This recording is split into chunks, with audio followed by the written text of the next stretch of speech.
mean, look at what they're doing to Donald Trump right now. Have you seen that? Oh, absolutely.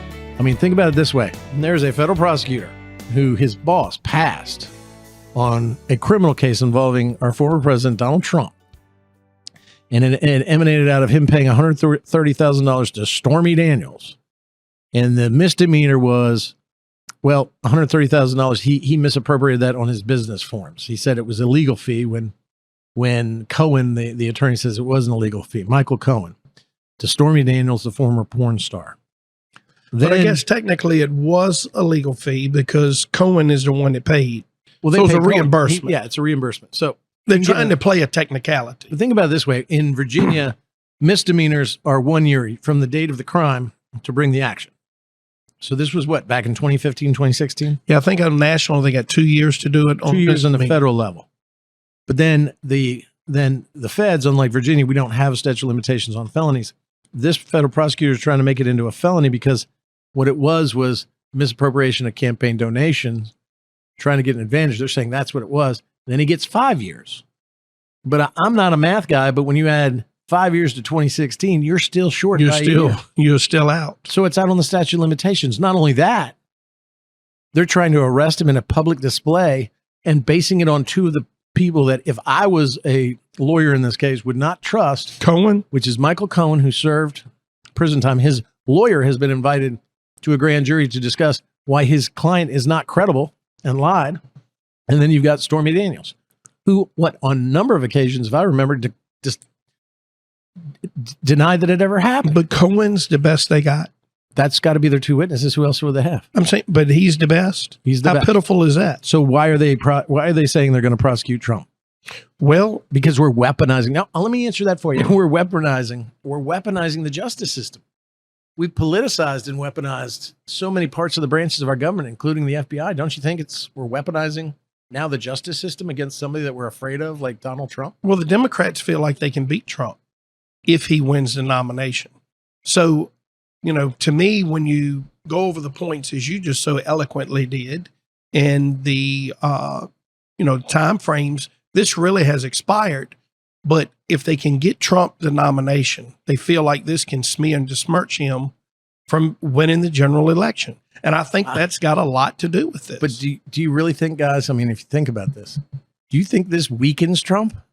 No, I think it will embolden him. And you know Not why? Embolden him, but what about the people that are pissed off and say, aha? Oh, it'll bump his ratings up 10, 15%. And you know why? Because Trump he will play offense with this.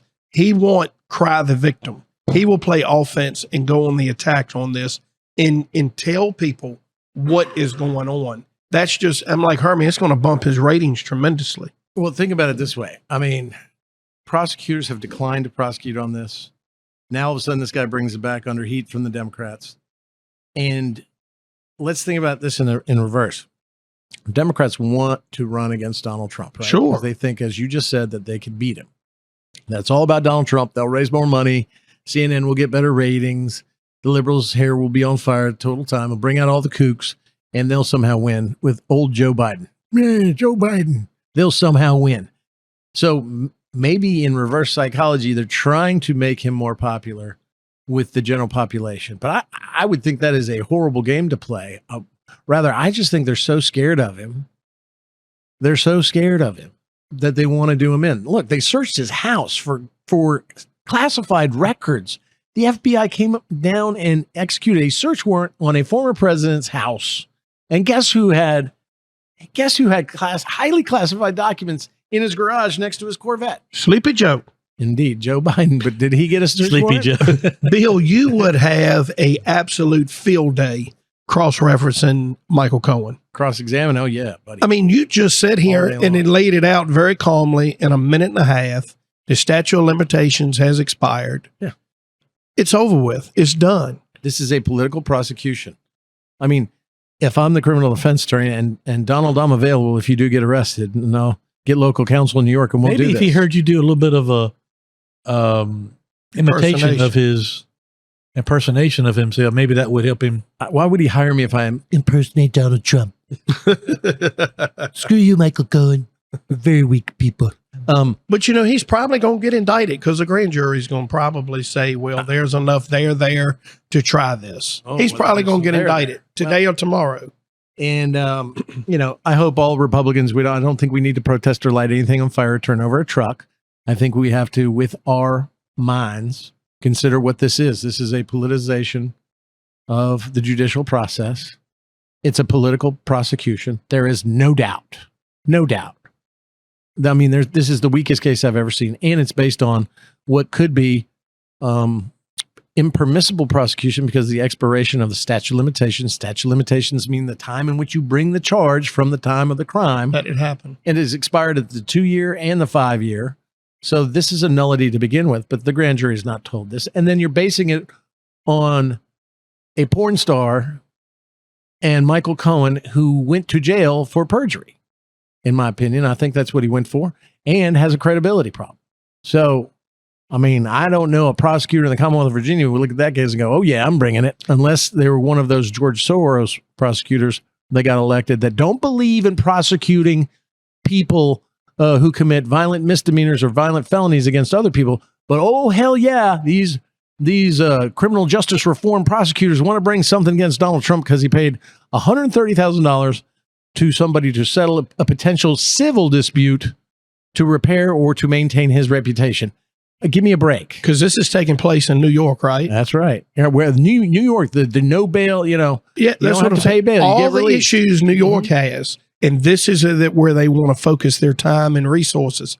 And they're also trying to claim that although it may not have violated federal election guidelines, that it violated the state of New York election. It violated the state of New York election laws. So that's what's giving them jurisdiction over this. Gentlemen, I just pulled up this thing and I think it's fascinating. A poll that just came out.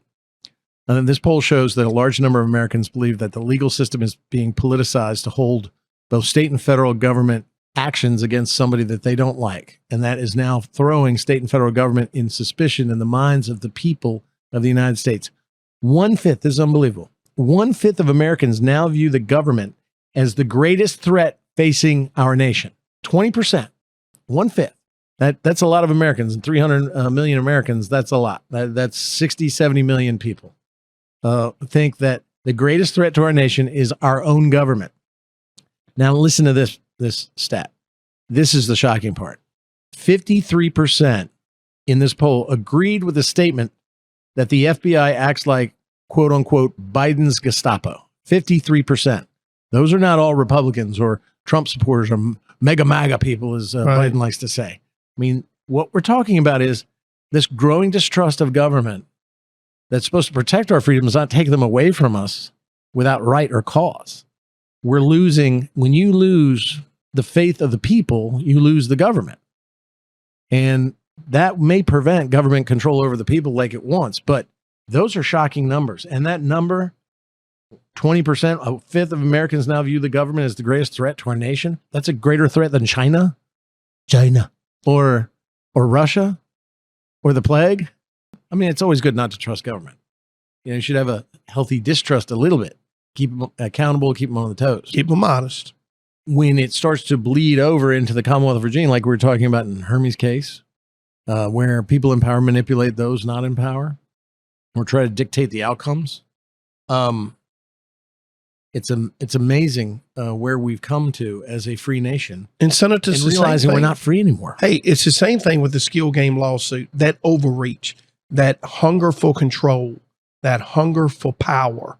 It's the little man, we're going to keep you little, and the big man's just going to keep getting taller and fatter and stronger and richer and more powerful. Same deal, different issue, but it's the same result. Oh, you're right. You're right. Same method to get there. I'm curious, because I've been, of course, watching this thing with Trump unfold, and he's such a lightning rod, for people on both sides. But I've been hearing more and more people call for Ron DeSantis, who's the governor of Florida, who everybody assumes will be probably Trump's biggest challenge in the Republican Party as far as the nomination. But DeSantis has been basically keeping quiet or somewhat quiet on what's going on with Trump as it relates to this potential indictment and all that. But I heard he made, I think yesterday or maybe early this morning, he made his first kind of somewhat comments about it, you know, and kind of speaking out. But it's kind of funny that all these people that sit on the sidelines, media people, experts, whatever you want to call them, are now trying to tell DeSantis how he needs to. They're basically saying, you know, because Trump he's going after DeSantis every time he gets a chance to talk to him.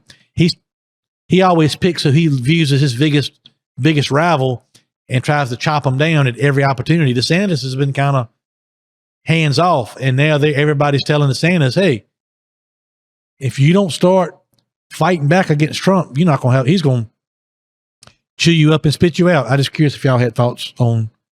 Well, I think DeSantis needs to. I don't necessarily know if it's defending Trump or not, but I think he needs to defend what's right, to put his own self in the right light on this. You know, if you've got your differences against Trump, that's fine. But at the end of the day, you still got to voice your opinion on what's right. You know, this is a white collar crime that the statute of limitations has expired. It's clearly political motivated. And I think DeSantis needs to speak out against that. I think every Democrat needs to speak out against it. Well, that's not going to happen. Well, whoever's in power, the other one's going to have to be watching their 6 o'clock, because if you can do it one way, you can do it both ways. Hey, this isn't going to stop.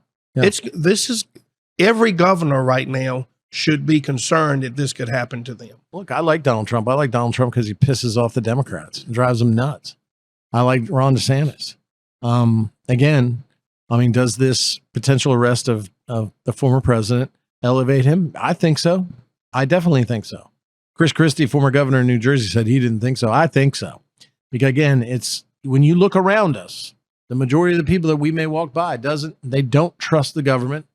And this is just more proof of why that your conspiracy theory uncle who came to the Thanksgiving table 3 years ago and was spouting some conspiracies that have all turned out to be true. See, I told you. Yeah. That's all they can say. And so there's been a lot of eye-opening, I think, for the general public on COVID, on a lot of the lies that they're telling us about what they're teaching our kids and in public school. And I think people are waking up, and that's a good thing, not a good thing from the government, but you can be awake and not do anything, you know, and you don't have to be woke. You can awaken the slumbering giant, but unless the giant acts to stand up using the power of the ballot box, standing up against government who's turning the judicial system into a political football or weapon. Until we do that, then the bear will continue to eat what's in your kitchen until you kick it out the front door. And until you have that turnover, we're going to see this corruption that we're seeing in Washington, D.C. flow across the Potomac River, move south into Richmond. And we're seeing a little bit of that right now with you, Herm. Yeah. You know, as it relates to Trump, he was entertaining, but I never quite understood really, I guess getting back to what the kind of the talk is with DeSantis, I never really understood why Trump was so quick to fire back at people and counterpunch, I guess is the right word. Yeah. And I never, you know, this talk of the swamp all the time and all this, that, and the other. But as I have gotten further into the process and this journey that I'm on, I certainly understand. Makes more sense, doesn't it? If you're not willing to fight, yeah, people will, as I just said before, try to chew you up and spit you out. And I bet, you know, and when I say this, you agree with me. God bless Donald Trump for fighting. Yeah. I think he's brought a lot of this to a head. And I think the curtain has been ripped back on a lot of things, and our eyes are open. Now it's whether we act. And our founding fathers said to act. Now, I've said it again. Vigilance is the eternal price of liberty. Thomas Jefferson said it. That means not accepting what the government tells you as true and not allowing the government to run your life or take away your liberty.